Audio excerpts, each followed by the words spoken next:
अराजकतावाद भाग दो। मैं Kaushal Kumar Sain, assistant professor political science, Babu Shobha Ram, government arts college Alwar.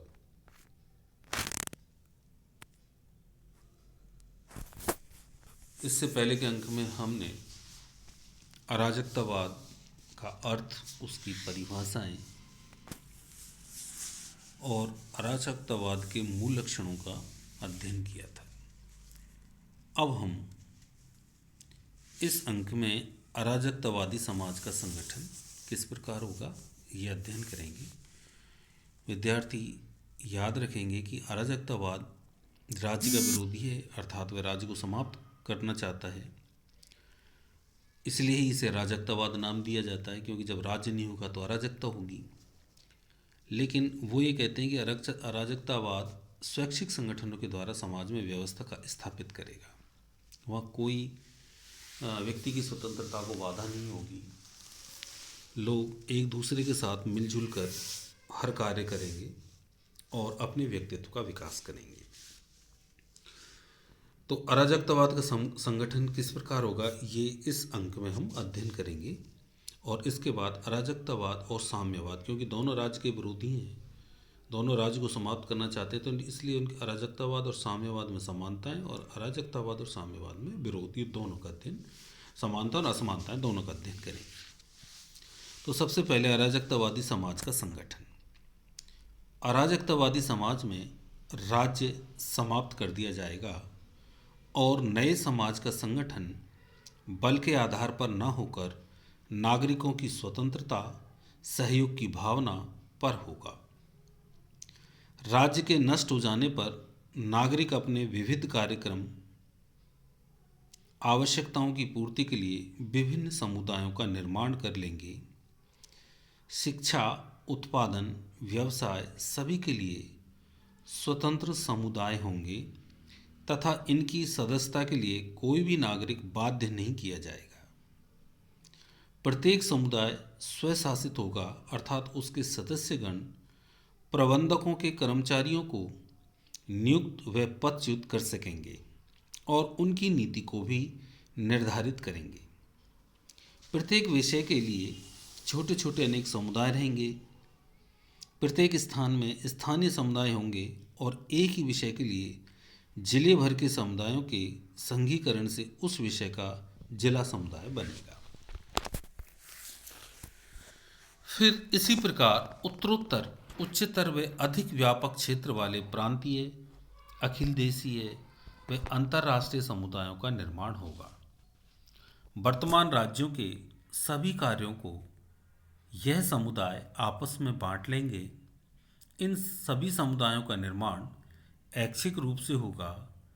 अराजकतावादी समाज में व्यवस्था का अभाव नहीं होगा, परंतु शक्ति व अधिकारिता का अभाव अवश्य होगा। अराजकतावादी समाज का आर्थिक संगठन पूर्णतया समाजवादी होगा।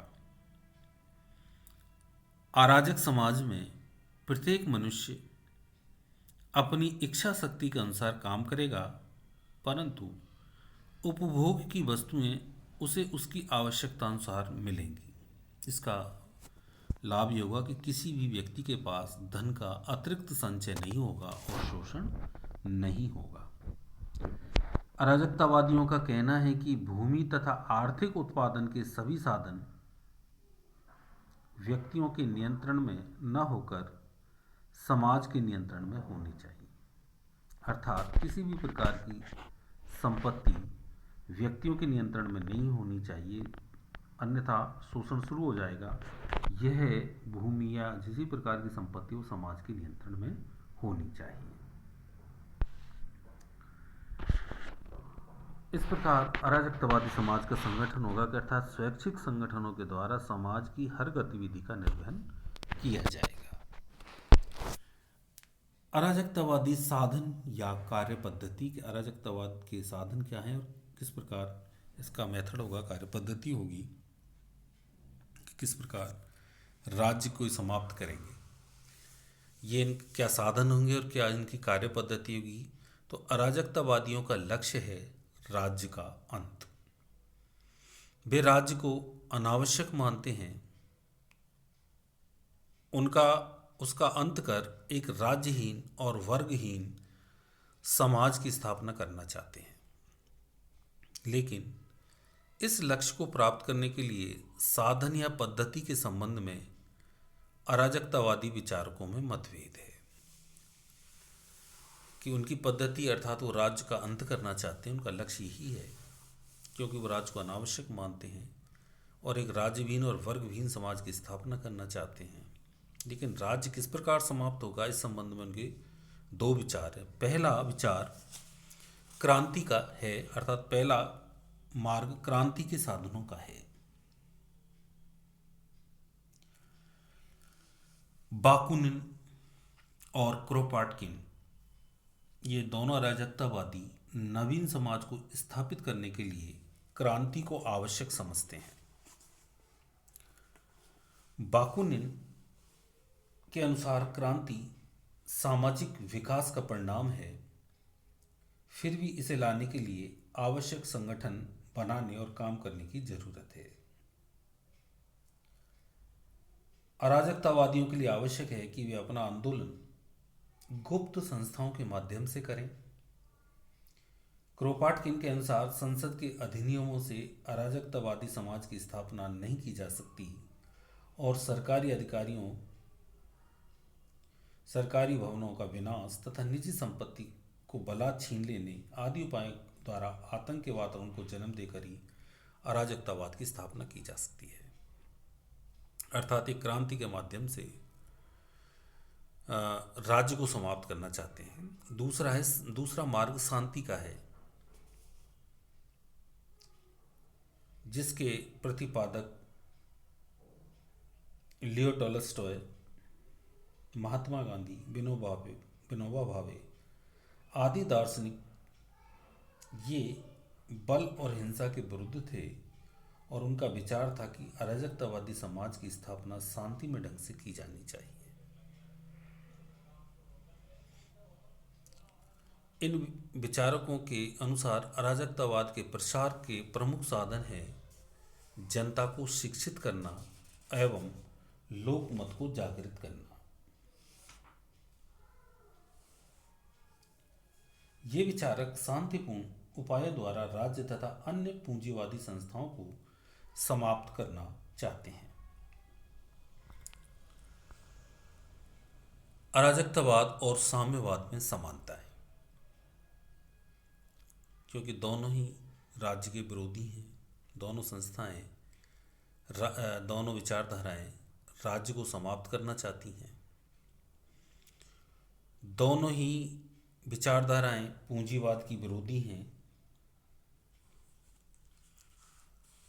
क्योंकि दोनों जानती हैं कि पूंजीवाद श्रमिकों का शोषण करता है और अराजकतावाद और साम्यवाद दोनों ही शोषण के विरुद्ध विचारधाराएं हैं।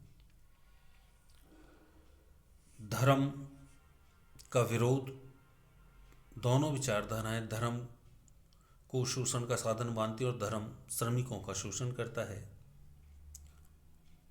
दोनों लोकतंत्र का विरोध करती हैं, क्योंकि लोकतंत्र सही मायने में जनता का शासन नहीं होता, पूंजीपतियों का शासन होता है। और चुनावों के समय जरूर जनता स्वतंत्र दिखाई देती है, बाकी उसके बाद जो राजनीतिक नेतृत्व वर्ग है उसी के हाथ में पूरी सत्ता होती है। क्रांति के साधनों में एक रूपता, दोनों ही क्रांति के द्वारा राज्य को समाप्त करना चाहते हैं।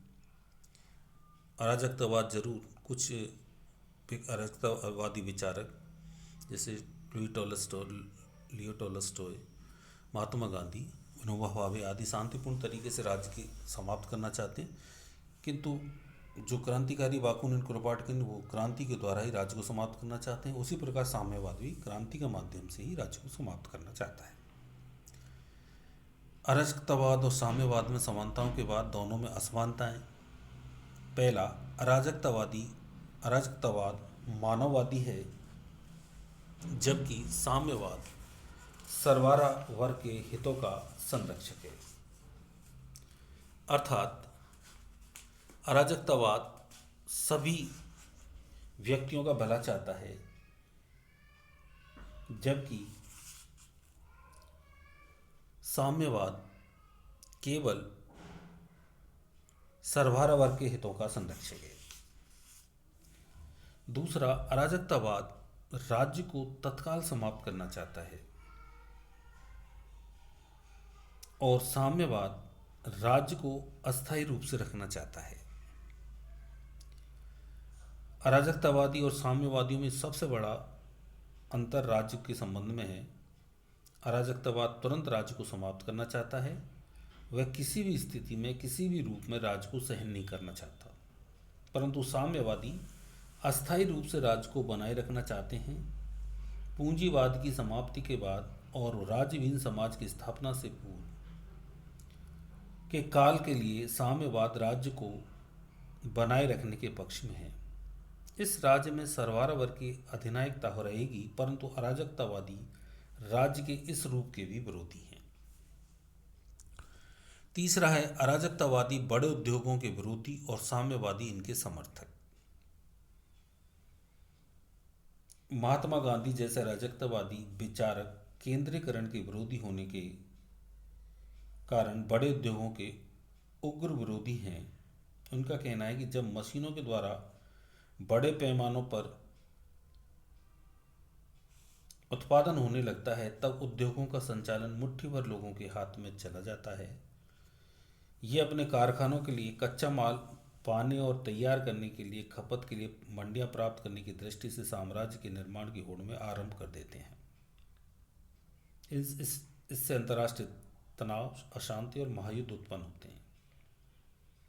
इसे रोकने के लिए उत्पादन के क्षेत्र में विकेंद्रीकरण होना चाहिए, किंतु साम्यवादी आर्थिक उन्नति के लिए बड़े उद्योगों के आवश्यक मानते हैं। चौथा, अराजकतावाद आदर्शात्मक है, साम्यवाद व्यवहारिक है। अराजकतावाद एक आदर्शात्मक विचारधारा है जिसे अभी तक किसी भी देश में क्रियान्वित नहीं किया गया है, क्योंकि कल्पना पर आधारित है और व्यक्ति के नैतिक गुणों से उत्प्रोत है कि व्यक्ति स्वैच्छिक संगठन बना के अपने कार्य करेगा। किंतु इसके विपरीत साम्यवाद एक व्यवहारिक विचारधारा है जिसका क्रियान्वयन अनेक देशों में हो चुका है। अराजकतावादी व्यक्तिवादी हैं, जबकि साम्यवाद समष्टिवादी है। अराजकतावाद के प्रेरणा स्रोत गॉडविन और हॉजकिंस हैं, जो मूलतः व्यक्तिवादी विचारक हैं। वे राज्य का विरोध नैतिक आधार पर करते हैं। वे व्यक्ति को पूर्णतः उन्मुक्त और स्वतंत्र बनाना चाहते हैं। उनका लक्ष्य है व्यक्ति का उत्थान। इसके विपरीत साम्यवादियों का लक्ष्य व्यक्ति नहीं, समाज है। समाज हित के नाम पर साम्यवाद कभी भी व्यक्तियों का बलिदान करने को नहीं हिचकिचाया। इस दृष्टि से साम्यवाद अराजकतावाद के निकट न होकर फासीवाद के निकट है। इस प्रकार ये अराजकतावाद और साम्यवाद में असमानताएं थी। इनको पढ़ने के बाद ये अराजकतावादी विचार हमने पढ़े। अराजकतावादी दर्शन अस्पष्ट होते हुए भी लुभावना है, निष्कर्ष रूप में ये हम कह सकते हैं। इसमें कुछ दुर्बलताएं हैं, लेकिन कुछ सत्य के अंश भी हैं। स्वावलंबन, सत्ता पर अविश्वास, प्रशासनिक एवं व्यावसायिक विकेंद्रीकरण, स्वतंत्र प्रियता तथा ऐच्छिक संघों की क्रियाशीलता पर इसका विश्वास है। अराजकतावाद हमारे सम्मुख समाज की एक ऐसी रूपरेखा रखता है जिसमें व्यक्ति स्वार्थ से प्रभावित न होकर प्रेम और सद्भावना से काम लेता है। 20वीं शताब्दी के प्रथम 2 दशकों तक अराजकतावाद बहुत अधिक प्रभावशाली था, किंतु अब तो यह केवल चर्चा का विषय ही रह गया है। धन्यवाद।